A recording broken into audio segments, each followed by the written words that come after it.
Alors, je vais faire une vidéo pour vous expliquer comment utiliser des logiciels partagés avec les élèves en étant quand même dans le respect des données des élèves.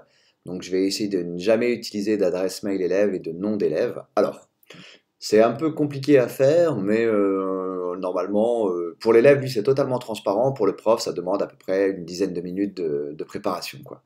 Alors, premièrement, il faut avoir un compte Google ou un compte Office 365. Donc là, on a choisi d'utiliser Google. Donc là, j'ai un compte Google. Mais comment créer un compte? Donc si je vais sur Ajouter un compte, alors vous voyez, il y a marqué Créer un compte ici en bas pour moi. Donc je tape prénom, nom, je tape une adresse. Alors attention, je ne veux pas une adresse Gmail, je veux garder mon adresse académique. Donc je tape ici mon adresse académique, ac-marseille.fr, etc. Je ne vais pas la rentrer entièrement. Je fais suivant, et bien sûr, après avoir tapé son mot de passe, et donc j'ai mon adresse qui va être à valider, etc. Donc elle est validée. Donc là, c'est bien mon adresse académique qui me sert de compte Google. Alors, j'ai pas de mail à partir de ça, hein, mais c'est mon adresse académique pour Google. C'est bon. Donc maintenant je vais sur Drive. Alors Drive, comment on le trouve? Ici il y a des petits boutons, on clique dessus et on peut aller sur Drive en cliquant sur Drive ici. Donc j'arrive sur mon Drive, et voilà. Alors il y a beaucoup de choses un peu dans tous les sens, donc je vais essayer de faire un peu de tri. Comme je veux faire une activité partagée, un diaporama partagé, je vais créer un dossier diaporama partagé, alors que j'ai déjà créé ici, que j'ai créé pour les cinquièmes et que je vais créer pour les cinquièmes 1 par exemple, et dans lequel j'ai appelé ça cinquième 1 sur la respiration des animaux. Alors, j'ai déjà créé un petit fichier, mais je vous dirai, alors où j'ai marqué les consignes, mais là je l'ai créé là-dessus, mais je pouvais le créer sur OpenOffice, c'était juste pour montrer qu'on pouvait aussi faire des fichiers Word. Donc j'ai créé des consignes. Par groupe de 3, vous allez travailler sur la respiration d'un animal. Chaque élève va choisir de faire une ou deux diapos. Proposer ici une diapo, ce sera mieux, et eux. Alors j'ai peut-être fait des fautes, hein, j'ai tapé ça un peu vite. Donc voilà, le premier mettra le nom de l'animal, quoi, le titre plutôt, et il pourra choisir le thème. Le deuxième devra faire une petite photo, etc. Donc ils ont des consignes assez, assez claires. Et ce fichier-là, je vais l'imprimer, comme ça je saurai qui a fait quoi aussi, comme élève. Et là, vous voyez un QR code, je vais vous en parler dans 2 minutes. Alors, je reviens sur mon dossier et je vais créer, alors je vais faire 3-4 animaux, hein. Je vais créer donc un Google Slide, c'est-à-dire un diaporama vierge pour le premier animal. Par exemple, la respiration du poisson. Bon, poisson, il faudra expliquer ce que ça veut dire, etc. Mais ça, c'est pas important. Donc la respiration du poisson, je fais partager. Voilà, donc excusez-moi, mon fichier est fini. Donc c'est ça les thèmes dont je vous parlais que l'élève pourra choisir, mais mon fichier est fini. Donc j'ai plus qu'à le partager. Alors il faut que le fichier de partage que je propose, il faut que les élèves puissent le modifier. Donc alors je pourrais taper leur adresse mail, sauf que je n'ai pas envie, comme je vous disais tout à l'heure, d'avoir leur adresse mail. Donc je vais faire obtenir le lien de partage. Je veux rendre ce lien modifiable par tous. Donc vous avez vu, j'ai cliqué ici et j'ai fait modifiable par tous. Et je clique sur voilà, et j'ai mon fichier ici. Donc c'est mon premier lien et je fais OK. Donc là, je l'ai copié. Voilà, OK. Donc ça veut dire que maintenant, les élèves qui auront ce lien pourront modifier sans aucun problème ce diaporama tout seul ou à plusieurs.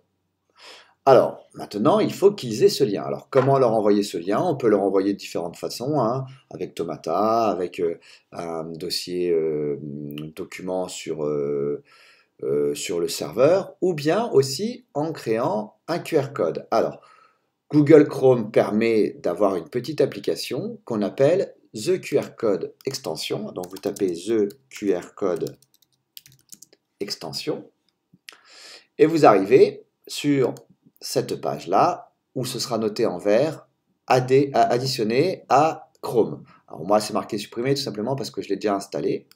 Donc, mon travail a déjà été fait. Hop, je suis là-dessus. Je vais sur ce petit bouton.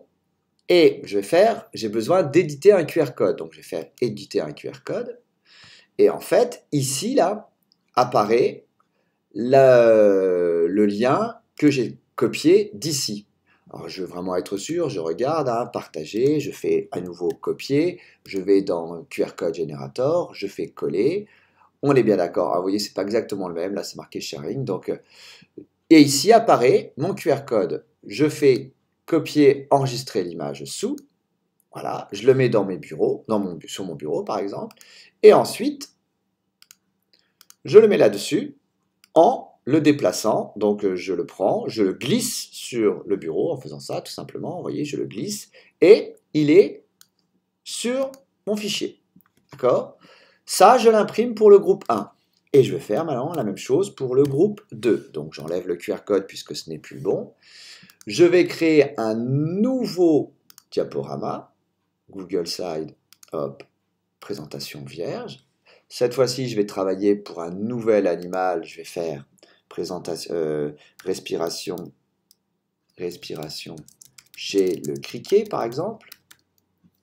Hop, voilà, mon diaporama est prêt. Je fais partager. Je fais ouvrir le lien de partage. Obtenir le lien de partage plutôt. Je fais modifiable, encore une fois. Je copie ici. OK. Je le mets sur le QR code en faisant, donc là je change, voilà, alors vous avez vu, on ne voit pas trop la différence, mais, et donc c'est pareil, je l'enregistre, enregistrer l'image sous, en faisant clic droit, enregistrer l'image sous, je le mets sur le bureau, et alors ce sera le même pour simplifier, mais autrement et voilà, et je remets le groupe, donc le nouveau QR code pour le groupe 2. Ainsi de suite pour le groupe 3, etc. Donc, en fait, chaque consigne sera différente. Et l'élève, lui, quand il va arriver, il aura à cliquer là-dessus. Il va cliquer sur Scan QR code avec sa tablette. Il pourra directement arriver sur votre diaporama et il pourra le modifier. Alors, essayez de les faire travailler par îlot. Vous les mettez 3 autour d'une même table. Chaque tablette pourra scanner le même code et donc ils travailleront sur le même diaporama. Vous verrez en direct les élèves travailler sur le diaporama. Donc là, on verra l'élève 1 qui travaille, l'élève 2 qui a fait normalement, alors vous pouvez même la créer déjà d'avant, la diapo numéro 2, puis l'élève 3, la diapo numéro 3, etc. S'ils sont 5, vous créez 5 diapos. Hein. Et à chaque fois, voilà, alors vous pouvez même créer, si vous voulez, par exemple, dans la diaporama, on peut déjà changer l'arrière-plan en faisant mise en page, ici. Mise en page, je voulais une photo, par exemple, un texte, voilà, hop, ajouter du texte ici, ajouter du texte. Si on veut ajouter une photo, je crois qu'on laisse texte. Et en fait, on va chercher sur Google une photo, on la copie, on la colle. Alors ce qui est bien, c'est qu'avec Google, même si bon, il y a des problèmes de droit d'auteur, etc., comme on travaille sur Google, le copier-coller devrait fonctionner sans aucun problème et on ne devrait rien perdre normalement, quoi. Mais on peut faire aussi insertion, image à partir d'un fichier, quoi.